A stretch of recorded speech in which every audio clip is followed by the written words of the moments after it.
Bonjour Monsieur Castor, Bonjour. merci d'avoir accepté mon invitation. Voilà, cette rubrique est destinée aux jeunes de la Guyane, moi étant suivi par des milliers de Guyanais. Ne dérange pas sur ce tutoie lors de... Ah ouais, il n'y a pas de problème. Pas de problème, nickel. Alors on va commencer par un petit jeu, c'est 2 minutes express. Je vais poser le maximum de questions, il faudra répondre le plus spontanément possible. Ok, on est parti. Un film qui t'a marqué? Moi, je vais dire Mississippi Burning. Ici. Ok. Ton modèle en politique? Je ne connais pas. D'accord. Ok, une musique dancehall guyanaise? Ouh! Alors, pendant 2 ans, j'ai écouté.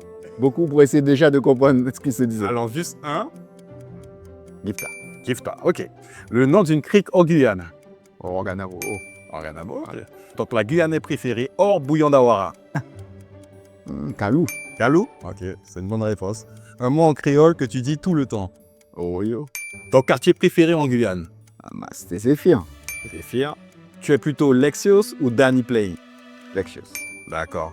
Gaston Mounerville ou juste un Cataillé? Les rencontres de Damas. Plus souvent à Saint-Laurent ou à Saint-Georges? De facto, Saint-Georges, c'est ma circonscription. D'accord. Pour manger, Sinamari ou Irakubo? C'est de Marie. Plutôt une petite chasse ou un petit cardé? Une petite garde. Une série que tu as bien regardée?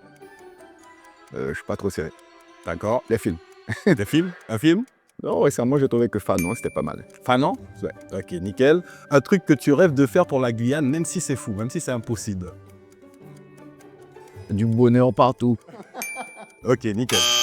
Alors maintenant, j'ai une question à te poser en tant que député. Quand tu étais jeune, est-ce que tu te voyais être à l'Assemblée nationale? Ah non, pas du tout. T'as grandi loin plutôt de ce milieu-là ou... Plutôt homme de terrain, d'action. Voilà. D'accord.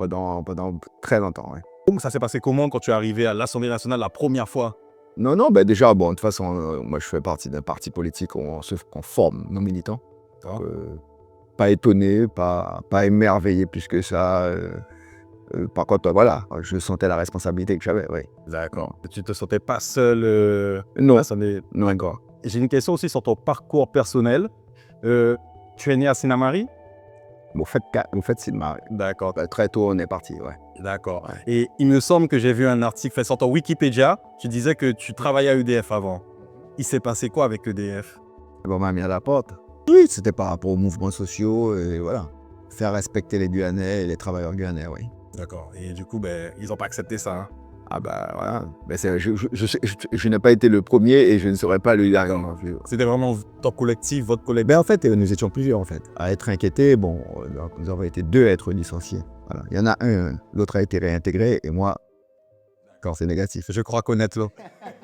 Ouais. Et du coup, au niveau de la jeunesse, que réponds-tu aux jeunes de la Guyane qui pensent que les politiques c'est inutile? Ils voient pas, peut-être ils se sentent pas écoutés.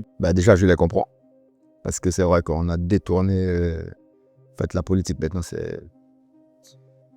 Les gens, très mauvais regard parce qu'il y a eu beaucoup de non prise en compte des problèmes, et notamment des jeunes.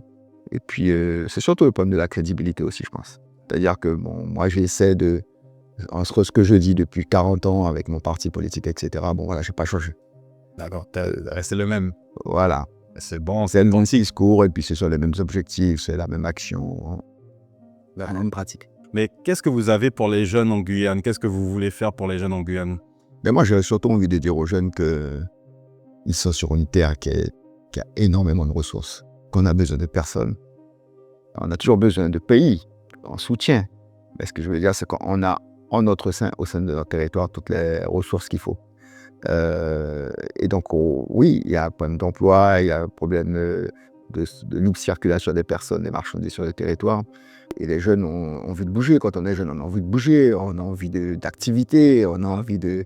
Et puis aussi, petit à petit, de s'émanciper de sa famille, voilà. On n'est plus un enfant, on n'est plus un ado, on veut travailler, on veut pouvoir faire ce qu'on veut, etc. Pour le pays, c'est la même chose. On a envie que la Guyane puisse être en capacité de faire ce qu'elle veut. Aujourd'hui, on a les griffes de la France sur le territoire. Et il faut qu'ils comprennent ça. Il faut c'est de ce point de vue-là que la politique, elle est noble. C'est-à-dire que revendiquer son émancipation, vouloir grandir et prendre ses responsabilités, décider nous-mêmes, il faut que les jeunes participent à ça. Moi, j'ai commencé à militer très jeune, j'avais 16 ans. Ah, 16 ans. Donc, je pense qu'on a de moins en moins de jeunes qui s'engagent. Dans mon parti politique, on fait un gros effort pour ça. Mais ce sont les jeunes, en fait, qui vont faire bouger le pays. Il ne faut pas se faire d'illusions. D'accord. Et du coup, justement, pour revenir à ça, les jeunes, tu les conseilles plutôt de partir, se former et revenir, ou plutôt de se former en Guyane directement? Pour moi, l'un n'empêche pas l'autre à la condition qu'on contribue à un moment donné ou à un autre. Voilà. On doit, à un moment donné dans sa vie, faire pour son pays. D'accord. Donc, ça veut dire ceux qui sont partis là, de revenir au pays. Alors, ils doivent de préférence revenir au pays. S'ils ne peuvent pas, c'est pas parce qu'on est dans la diaspora qu'on peut pas. Hein. Si les Chinois, ils sont partout dans le monde, et dites-vous bien qu'ils contribuent à l'évolution de leur pays. C'est vrai. Voilà, et attends. Toutes les diasporas du monde, à un moment donné, contribuent fortement. Soit en ramenant des sous dans le pays, soit en participant intellectuellement, en faisant de l'ingénierie, surtout maintenant avec les moyens numériques. On peut travailler pour son pays, même en étant dans Alaska ou je sais pas moi. Hein. C'est vrai. On peut. Hein. C'est vrai. D'accord, des super bonnes réponses. Maintenant, pour parler un peu de la prison de Saint-Laurent, quand tu as entendu parler de la prison ultra sécurisée de Saint-Laurent, ça a été quoi ton premier ressenti? Toujours le même. En parlant du ministre Darmanin, puis j'ai envie de dire toujours les mêmes. On parle beaucoup de Darmanin, mais ils sont très nombreux à être comme ça. Donc il n'y a pas un ressenti particulièrement, on les fréquente. Tous les ministres, on les fréquente le mardi et le mercredi, donc deux fois dans la semaine.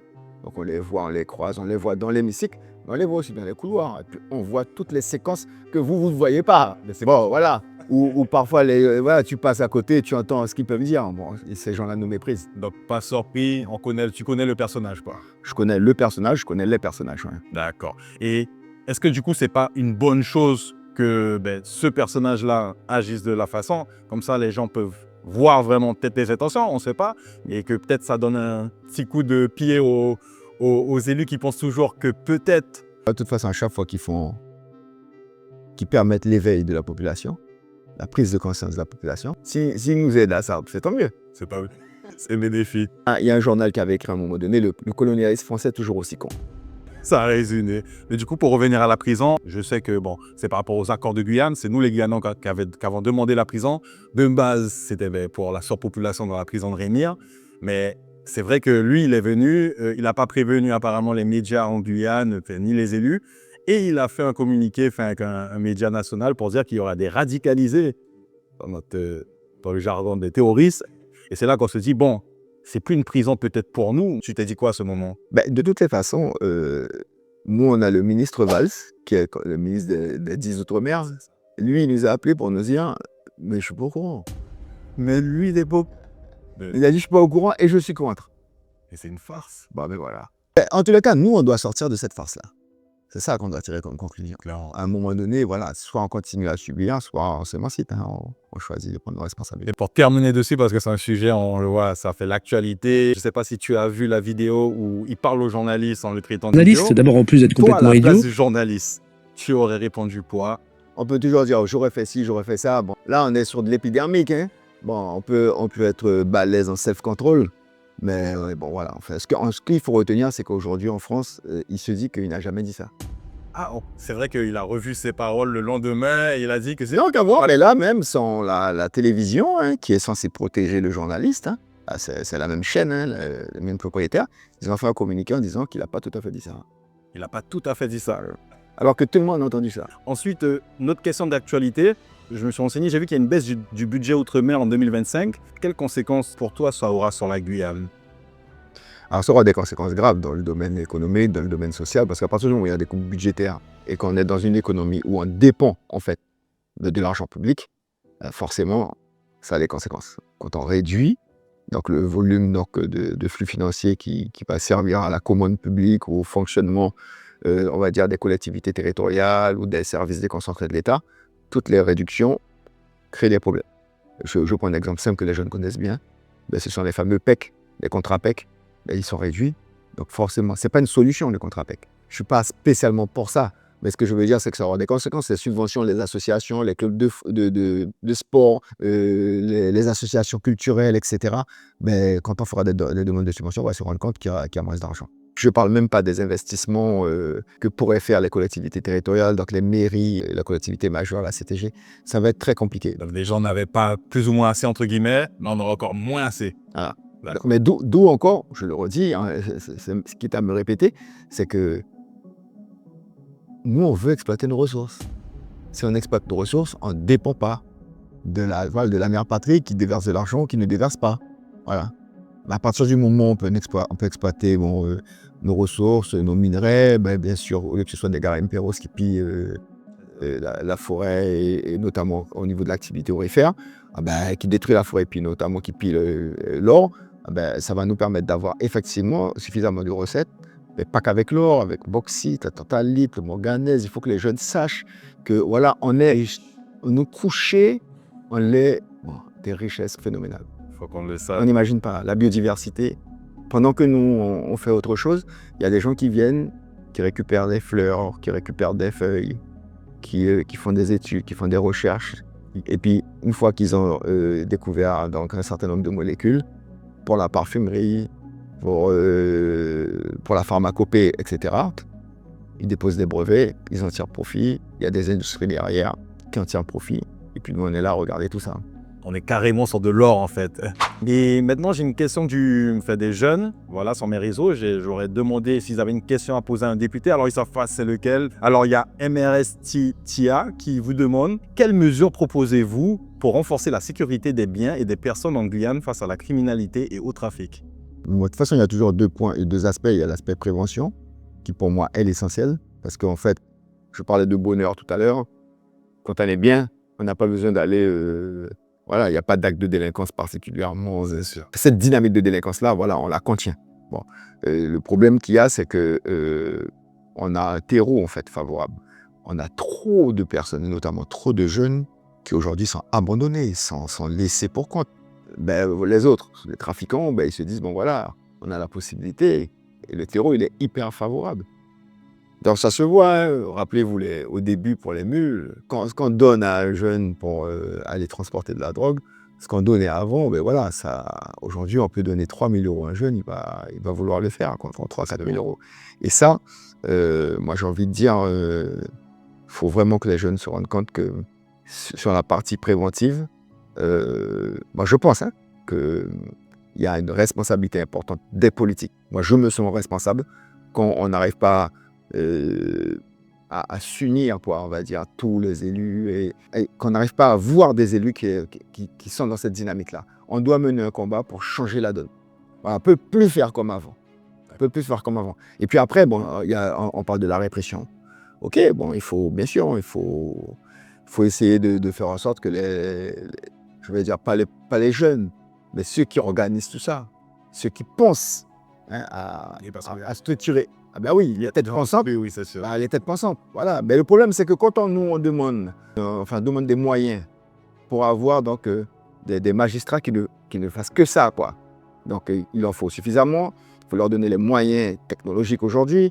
Il faut qu'ils soient en capacité de coopérer à l'échelle internationale, etc., avec Interpol à tout moment, etc. Dès qu'on se bat pour avoir des moyens, lors des budgets, on nous dit pour la Guyane, non, c'est pas... on passe pas en priorité. Voilà, on n'est pas une priorité. Ce que je veux dire, la place des jeunes, c'est pas la prison, quoi, en fait, clairement. Moi, j'ai visité des prisons en France.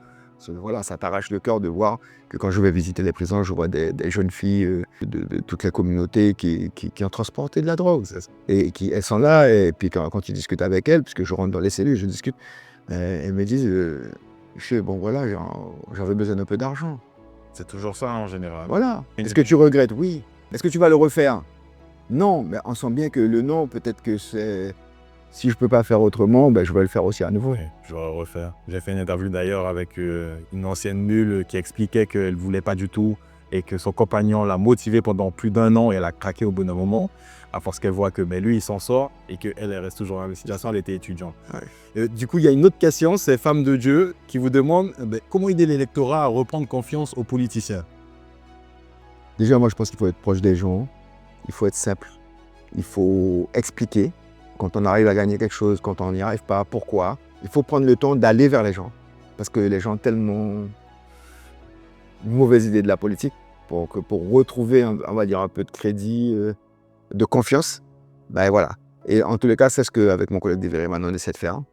Beaucoup de personnes disent qu'ils n'avaient jamais vu des élus faire ça, c'est-à-dire des réunions publiques tout le temps, expliquer, y compris sur les réseaux.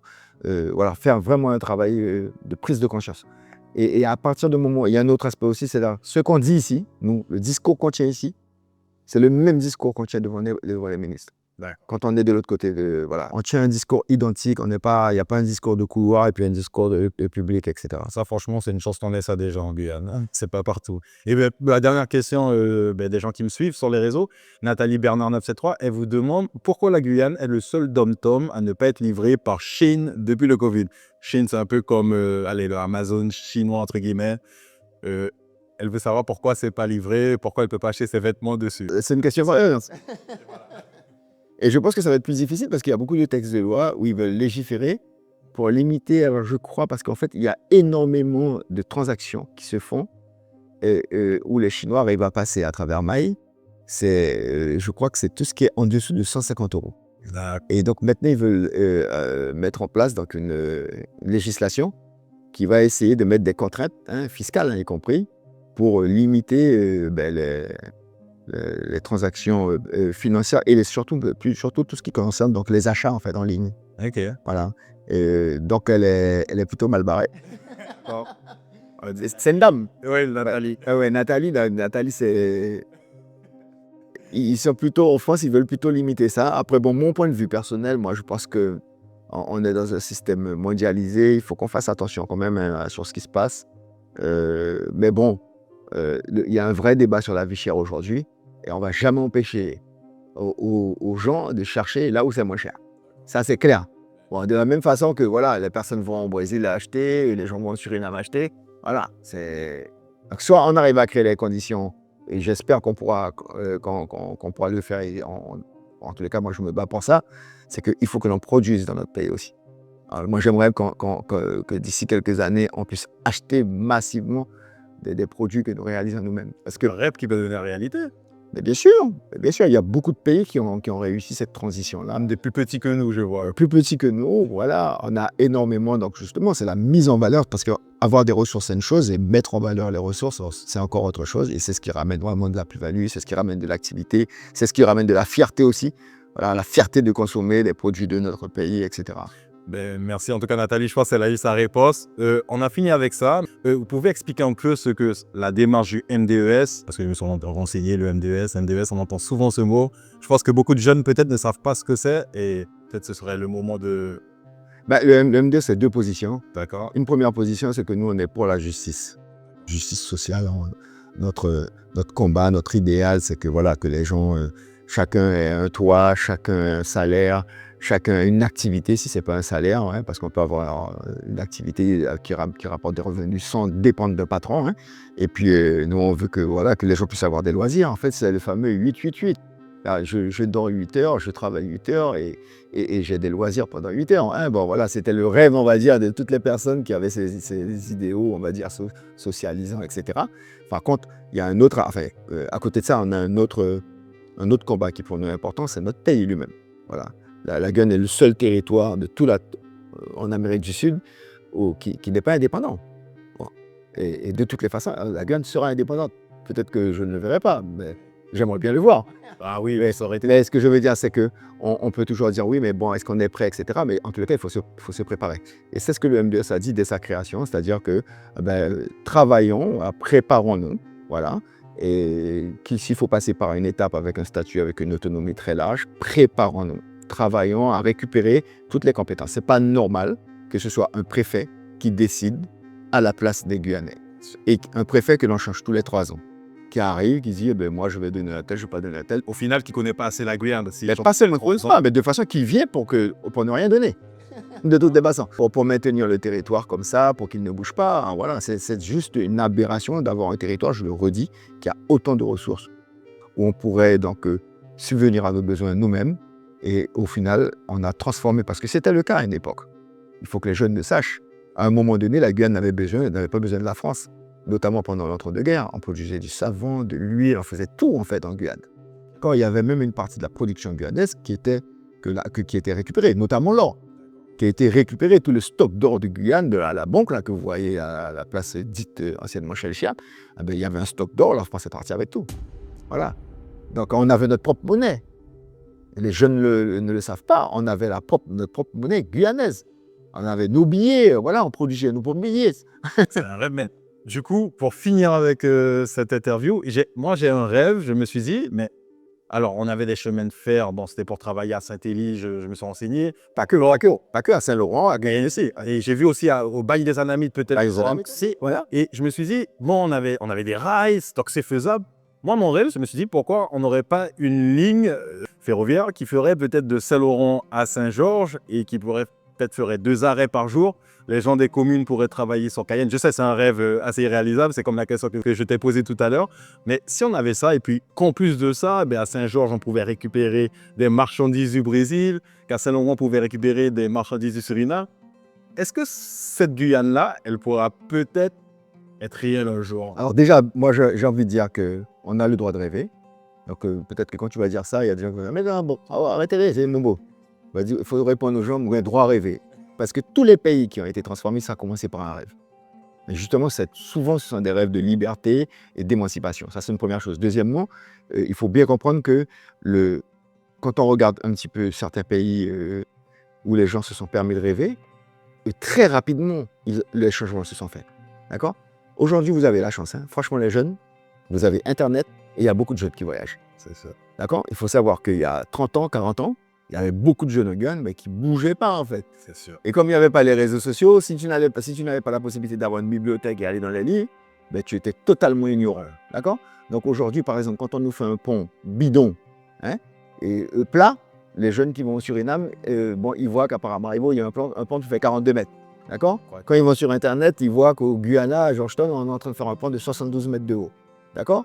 Donc ils peuvent comprendre que, tiens, il y a un souci là, c'est quoi ce problème-là? Pourquoi on nous fait des pompes là? C'est ça le bon, problème. Voilà. Pourquoi on fait des routes? Voilà, on va à Albina, on fait Albina Paramaribo, la route elle est lisse, et la route elle n'a pas bougé, il n'y a jamais de trous.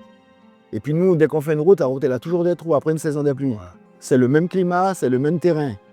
Alors on peut se poser des questions, d'accord, hein? Bon voilà, et pourquoi on produit au Suriname? Pourquoi il y a du pétrole au Suriname? Pourquoi il y a du pétrole au Guyana? Pourquoi il y a du gaz? Pourquoi il y a au Brésil? Bon, voilà, les jeunes comprennent maintenant. Bon, sauf que, comprendre c'est une chose, se mettre en action, c'est une autre chose.